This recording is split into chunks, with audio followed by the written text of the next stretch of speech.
اور اللہ کے رسول صلی اللہ علیہ وسلم نے اپنے خطبے میں ارشاد فرمایا، یا معاشر الناس اتانی جبرائیل علیہ السلام آنفا فاقرأنی من ربی السلام، کہ اے لوگوں ابھی میرے پاس جبرائیل علیہ السلام آئے تو انہوں نے میرے رب کا سلام مجھ تک پہنچایا۔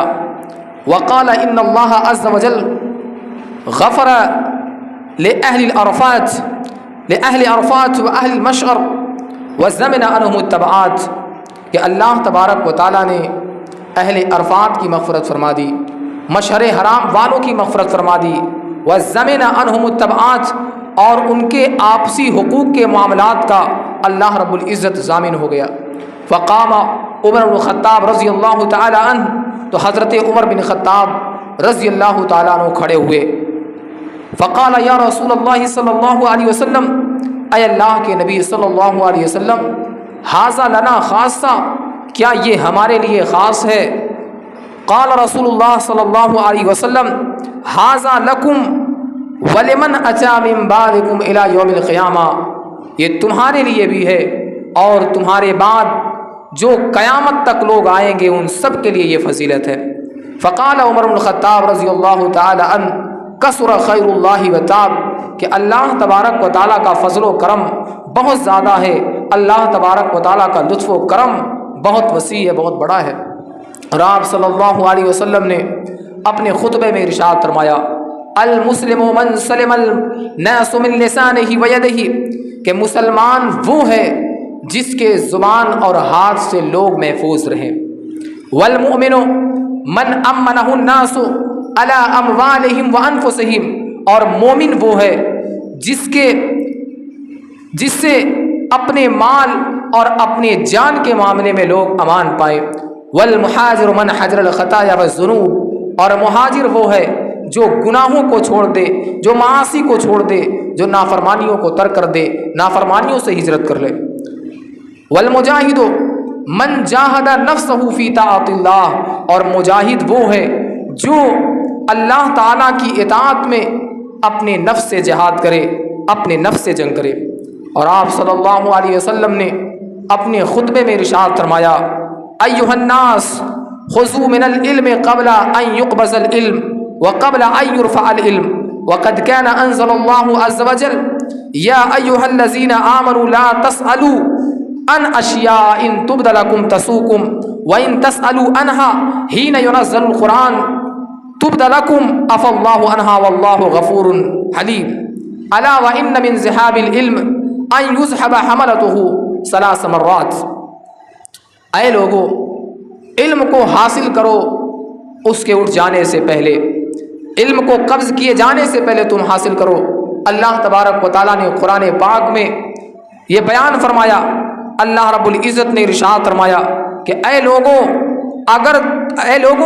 اے ایمان والو، تم ان چیزوں کے بارے میں نہ سوال کرو، ان چیزوں کے بارے میں نہ پوچھو کہ اگر تمہیں بتا دیا جائے تو تمہیں ناگوار گزرے، اور اگر تم ان چیزوں کے بارے میں پوچھو گے جس وقت قرآن نازل ہو رہا ہو، نزول قرآن کے وقت، تو تمہیں بتا دیا جائے گا، تمہیں اس سے آگاہ کر دیا جائے گا، اور اللہ بہت بخشنے والا مہربان ہے۔ سنو، علم کا اٹھ جانا یہ ہے کہ اس کے حاملین اٹھ جائیں، یعنی جن کو اللہ تبارک و تعالیٰ نے علم کی دولت عطا فرمائی ہے، علم کا خزانہ عطا فرمایا ہے، علم کا خزانہ رکھنے والے یعنی علماء اٹھ جائیں، یہ علم کا اٹھ جانا ہے۔ اور آپ صلی اللہ علیہ وسلم نے فرمایا، یا ایھا الناس لا نبی بعدی ولا امت بعدکم، کہ اے لوگو، میرے بعد کوئی نبی نہیں ہوگا، کوئی اللہ کا پیغمبر نہیں ہوگا، کوئی امت نہیں ہوگی، فاعبدوا ربکم، تو تم اپنے پروردگار کی عبادت کرو، اپنے پروردگار کی بندگی کرو۔ واقیموا خمسکم، اور تم 5 نمازیں قائم کرو، وصوموا شہرکم، اور تم روزے رکھو، اور واطیعوا ولاۃ امرکم، اور تم اپنے والیوں کی، اپنے حاکموں کی اطاعت و فرما برداری کرو۔ ثم ادخلوا جنت ربکم، پھر تم اپنے رب کی، اپنے پروردگار کی جنت میں داخل ہو جاؤ۔ اور آپ صلی اللہ تعالیٰ علیہ وسلم نے اپنے اس عظیم الشان خطبے میں غلاموں کے حقوق کو بتایا، ارقاکم ارقاکم، اے لوگوں، تم غلاموں کا خیال رکھو، غلاموں کی دیکھ بھال کرو، تم ان کے حقوق کا پاس و لحاظ رکھو۔ अतइमुहुम मिम्मा ताकुलून, तुम उन्हें उसमें से खिलाओ जिसे तुम खाते हो। वक्सुहुम मिम्मा तलबसून, और तुम उन्हें उसमें से पहनाओ जिसमें से तुम पहनते हो। फ़इन जाऊ बिज़म, किसी जुर्म का इर्तिकाब करें, वला तुरीदून तग़फ़िरून, और तुम बख्शना नहीं चाहते, तुम माफ़ नहीं करना चाहते। फ़बीउ इबादल्लाह वला तुअज़्ज़िबूहुम, तो ऐ अल्लाह के बंदो तुम उन्हें बेच दो, तुम उन्हें फ़रोख्त कर दो और तुम उन्हें सज़ा मत दो। ये अल्लाह के रसूल सल्लल्लाहु अलैहि वसल्लम ने अपने खुतबे में इरशाद फरमाया। और आप सल्लल्लाहु अलैहि वसल्लम ने फरमाया, रौहतुन फ़ी सबीलिल्लाहि खैरुम मिनद दुनिया व मा अलैहा, कि अल्लाह के राह में, अल्लाह के रास्ते में शाम के वक्त जाना, ये दुनिया और जो कुछ दुनिया में है उन तमाम चीज़ों से बेहतर है। वग़दवतुन फ़ी सबीलिल्लाहि खैरुम मिनद दुनिया व मा अलैहा, और इसी तरीके से सुबह के वक्त अल्लाह की राह में जाना, ये उन दुनिया से भी बेहतर है और उन तमाम चीज़ों से बेहतर है जो दुनिया में मौजूद हैं।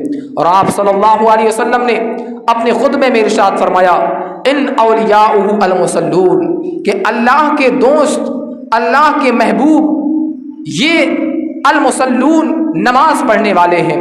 आप सल्लल्लाहु अलैहि वसल्लम ने फरमाया, वमन युक़ीमुस सलावातिल खम्स अल्लती कतबहुल्लाहु अलैहि व यसूमु रमज़ान व यहतसिबु सौमहु व युती ज़कात मुहतसिबा तय्यबतन बिहा नफ्सुहु व यज्तनिबुल कबाइर अल्लती नहल्लाहु अन्हा। फ़क़ाल रजुल मिन अस्हाबी या रसूलल्लाह व कमिल कबाइर, क़ाल तिस्उन आज़मुहुन्ना अल इशराकु बिल्लाह व क़त्लुल मुमिन बिग़ैरि हक़्क़ वल फ़िरारु मिनज़ ज़हफ़ व क़ज़्फ़ुल मुहसिना व सिहर व अक्लु माल यतीम व अक्लु रिबा व उक़ूक़ुल वालिदैनिल मुस्लिमैन व इस्तिहलालुल बैतिल हराम क़िबलतुकुम अहयाअन व अमवाता ला यमूतु रजुलुन लम यअमल हाउलाइल कबाइर व युक़ीमुस सलात व यूति ज़कात इल्ला राफ़क़ मुहम्मदन सल्लल्लाहु अलैहि वसल्लम फ़ी बुहबूहति जन्नतिन अबवाबुहा मसारिउज़ ज़हब। अल्लाह के रसूल ने फरमाया कि अल्लाह के दोस्त, अल्लाह के महबूब नमाज पढ़ने वाले, जो पाँचों वक्त की नमाज़ें कायम करे, जो अल्लाह ने उन पर लाजिम की है, रमज़ान का रोज़ा रखे और इस रोज़े से अज्र तलब करे, तालिब अज्र होकर के रमज़ान का रोज़ा रखे और अपने मालों की खुशदिली के साथ तालिब सवाब होकर ज़कात निकाले और कबायर से बचे। अल्लाह के रसूल सल्लल्लाहु अलैहि वसल्लम ने जब ये फरमाया कि कबायर से बचे, तो एक सहाबी रसूल खड़े हो गए और अर्ज़ किया, या रसूल अल्लाह, ये कबायर क्या है, कितने हैं, ये गुनाह, बड़े गुनाह कितने हैं? आप सल्लल्लाहु अलैहि वसल्लम ने फरमाया, 9 है। आज़मुहुन्ना अल इशराकु बिल्लाह, उनमें सबसे बड़ा गुनाह अल इशराकु बिल्लाह, अल्लाह के साथ शिर्क करना है, अल्लाह के साथ किसी को शरीक ठहराना है। और दूसरा बड़ा गुनाह किसी भी मोमिन को नाहक कत्ल करना है। और तीसरा बड़ा गुनाह किसी भी जंग से पीठ फेर करके भाग जाना है। और चौथे बड़े गुनाह के बारे में अल्लाह के रसूल सल्लल्लाहु अलैहि वसल्लम ने फरमाया, किसी पाक दामन औरत पर तोहमत लगाना, किसी पाक दामन औरत पर ज़िना का इल्ज़ाम लगाना और जादू करना और यतीमों का माल खाना। और आप सल्लल्लाहु अलैहि वसल्लम ने फरमाया, माँ बाप की नाफरमानी करना, माँ बाप की नाफरमानी करना, वस्तिहलालुल बैतिल हराम, और खाने काबा की हुर्मत को पामाल करना, जो कि तुम्हारा किबला है ज़िंदगी की हालत में भी और तुम्हारा किबला तुम्हारे मरने के बाद भी है। आप सल्लल्लाहु अलैहि वसल्लम ने फरमाया कि जो इन कबायर का इर्तिकाब न करे, नमाज की पाबंदी करे और ज़कात की पाबंदी करे, वो नबी अकरम सल्लल्लाहु ताला अलैहि वसल्लम के साथ जन्नत में होगा, ऐसी जन्नत में जिसके दरवाजे सोने के होंगे और उनके पट जो है जन्नत के दरवाजे के पट भी सोने को होंगे। ये बातें अल्लाह के रसूल सल्लल्लाहु अलैहि वसल्लम ने अपने खुतबे हज्जतुल वदा में इरशाद फरमाई है। ये वो अज़ीमुश्शान खुतबा है जिसमें हमारे लिए बहुत सी अमल की बातें हैं और ऐसी अमल की बातें हैं, हम इन पर अमल कर लें तो हमारी दुनिया भी कामयाब हो जाए और हमारी आखिरत भी कामयाब हो जाए। अल्लाह तबारक व तआला हम सबको इन तमाम बातों पर अमल करने की तौफीक रफ़ीक अता फरमाए। वमा अलैना इल्लल बलाग। अस्सलामु अलैकुम व रहमतुल्लाहि तआला व बरकातुहू।